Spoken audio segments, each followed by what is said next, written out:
Today we're kicking the tires on FSD version 12.5.1.3 and road testing to the old Metrocenter Mall. Originally built in the 70s, this 1.4 million square foot mall was built at the time in the sparsely populated northern edge of town. To get there, we'll be using I-17, a crowded and notoriously treacherous highway. Greetings from Phoenix, Arizona and the Valley of the Sun. Even though I'm an old guy in a Tesla, I'm a big fan of full self-driving and innovation in general. My mission is to excite you about this technology and show you what you can expect. I have extensive experience in software development and data analysis, as this is what I do in the real world. I will be using a 2024 Tesla Model Y with full self-driving 12.5.1.3. With each new release, we'll go on several road trips using an unedited recording of the drive.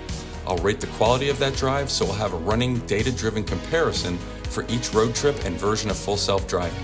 I am not promising anything, but I will do my best not to disengage, even if it's making me crazy by driving too slow or making unnecessary lane changes. The whole point of this is to experience hands-free driving as if the car was fully autonomous. All right, buckle up and let's go on today's drive. We're going to give it the typical annoying little ding here because it can't back out of parking spaces. I can't wait till FSD is updated so that it can.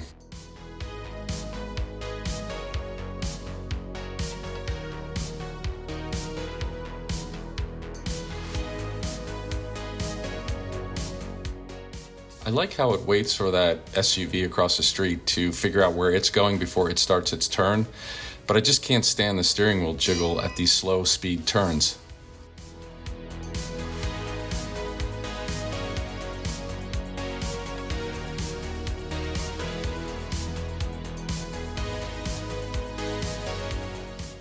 I'll tell you, when you're not driving and you're letting the car drive itself, these streets where they're really narrow and there are other cars coming feel really scary. But the car in front of us was going the same speed and the car handled it well, so it's one of those times you just have to white knuckle it. I don't know how long you like to wait. I typically can wait up to a minute or so, but it was really annoying, so I finally just had to beep my horn. Same sort of slow roll getting onto the highway here on this entrance ramp. Not quite as bad as the other one that I get on for I-10 going east. This one going west was okay.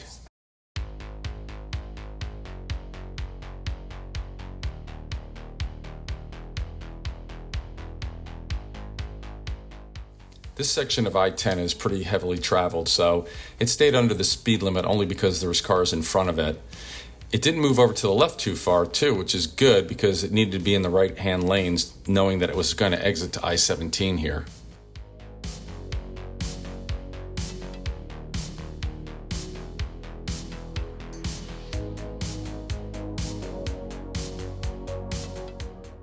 I personally think it was a little late slowing down for this truck merging into our lane right here at the entrance to I-17.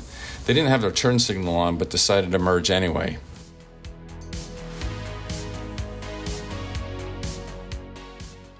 I'm not sure what's going on here. We're slowing down, even though the truck in front of us is speeding up. I think it's trying to figure out if this Camaro is going to merge into our lane or not.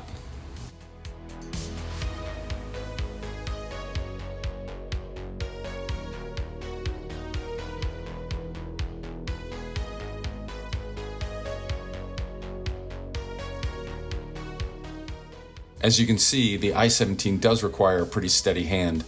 Cars are constantly merging in and out of their lane and going at speeds upward of 70 or 80 miles an hour.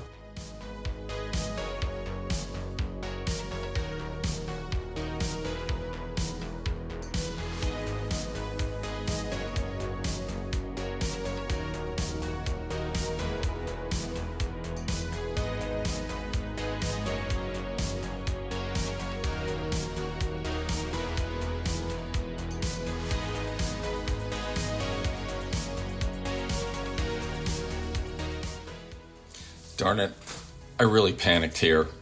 I should have waited to see what the car would do. It looked like it was going to move around it, and I just wasn't thinking, and I hit the brakes. I think it would have done a nice job, so I'm not going to count it against the system, but I really wish I would have let the car do what it was going to do and see what happened.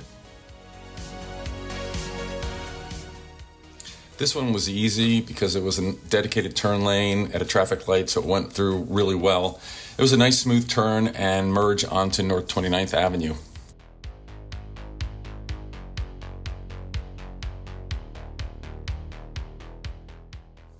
And there's where the mall used to be dead ahead of us. The road we're about to turn left on is a circular parkway that encompasses where the mall used to stand. There's still some ancillary buildings in and around there, but most of them are gone and had started to be replaced by the Metrocenter Transit Center.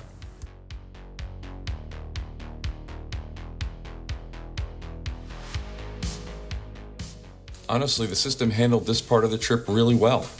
I actually didn't put in an ending address, which I'll correct in the next video, so it meandered a bit on the road that circles what is now basically an empty lot that used to house the Metrocenter Mall, which is off to our right here. Also coming up here on Cheryl is where the video stopped for some reason. But did a really nice job here as it approached the light. It slowed down because it was red, and then as soon as it turned green, it smoothly accelerated.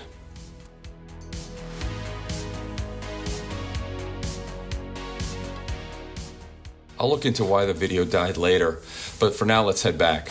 As you can see, there are still one or two buildings left and some ancillary shops in concentric circles surrounding what used to be the mall, but basically they're turning it into a major transit hub here on the west side of Phoenix. Right now, this is as far as the Valley Light Rail goes north and west. Wow, there's a lot of steering wheel jiggle coming out of the parking lot here, which is a big pet peeve of mine. Again, it creates mistrust in the system because it's hard to figure out what it's doing, but eventually it did fine.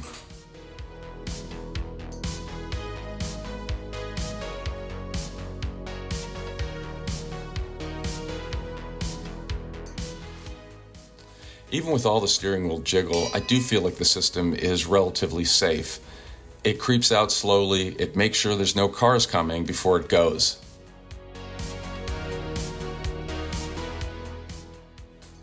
Not bad. It waited for the cars to go before it made its turn. There's no turn on red sign, so we're good there. This looks good. It stayed in the right-hand lane because it knows it has a right-hand turn coming up on I-17 ahead.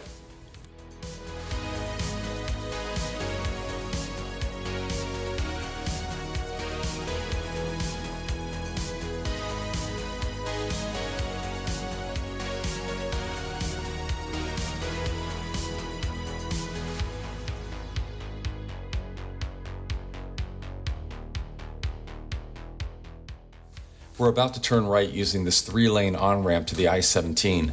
Watch the overpass across the intersection and the truck turning into the inside lane of this ramp. The system gets totally confused as to which lane they're in, and for good reason. There are 2 turning lanes on the other side, and the system can't tell which lane the truck is using. You can see it better in this diagram. The truck is the red line and we're the green line. The yellow line is the second turning lane from that other side. The system had plenty of time but hesitated a bit too long here. It could have made it easily had it made the turn before the truck was turning, but because it hesitated, it had to stop. And then we missed a light with tons of traffic to our left. This could be a great example of when the current state of vision technology isn't everything.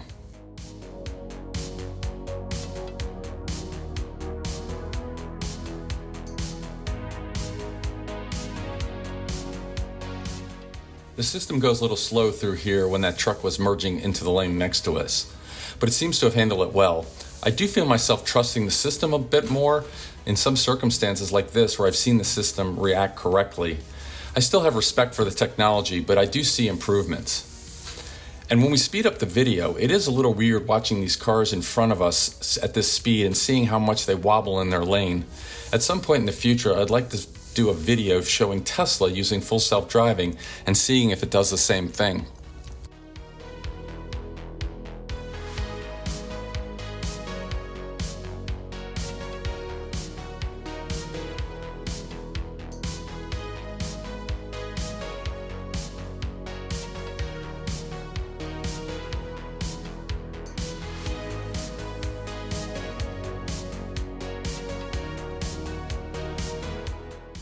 These solid white lines delineating the HOV lanes in Phoenix is a bit of a pet peeve for me. I know in other cities I've seen that they're dashes when you can cross the lane and solid when you're not supposed to, like in California. But in Arizona, they're always solid white, and so the system won't cross them automatically. So we have to get to the end of the I-17 here before it actually moves into the HOV lane and passes this truck. But the exit is just ahead of us, so it's sort of a waste of time.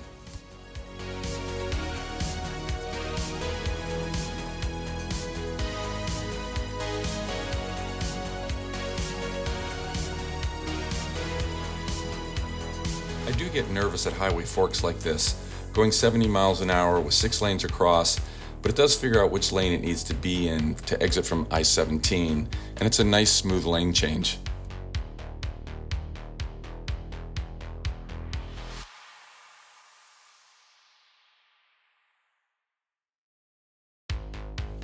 Even though the right lanes on the I-10 are going pretty slow, we're staying in this lane because our exit is coming up shortly.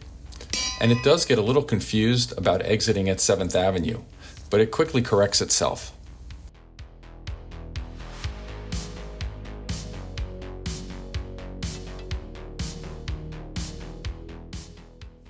It does a nice job here navigating the lanes, even with the sudden shift in lighting going through the tunnel. And nothing really going on here. It makes a nice smooth turn, turns off the highway, goes onto 7th Street. We go a quick block and then make a right onto Portland. It navigates this narrow street well, even through the stop sign. And to maintain transparency, the video stopped again just short of the end of this road test. So I did have to make a cut and rerun this part of the trip.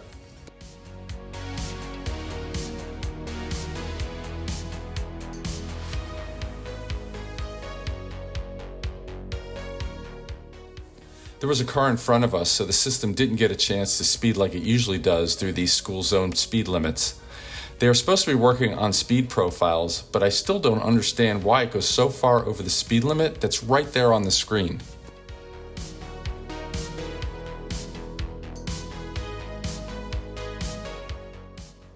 Even with all the traffic in the parking lot, the system still goes too fast over these speed bumps. I would say 5 or 6 miles tops. And that's it, another hands-free road test to Metrocenter Transit Center. Well, almost. I thought this was an uneventful test. The scoring shows very few incidences, and I think that's primarily because it was mostly highway driving, and the system does very well on the highway. Just some annoying and confusing behavior. I've been watching a number of other videos on FSD, and I've found they swing wildly from looking for situations that the car clearly can't handle yet, and then showing them as either proof of bad technology or just for engagement. Most are not trying to be data-driven in their opinions. As always, feedback is great, so anything constructive will be appreciated. Thank you for watching this old guy in a Tesla. I hope you have a pleasant week and be sure to have fun while you're driving.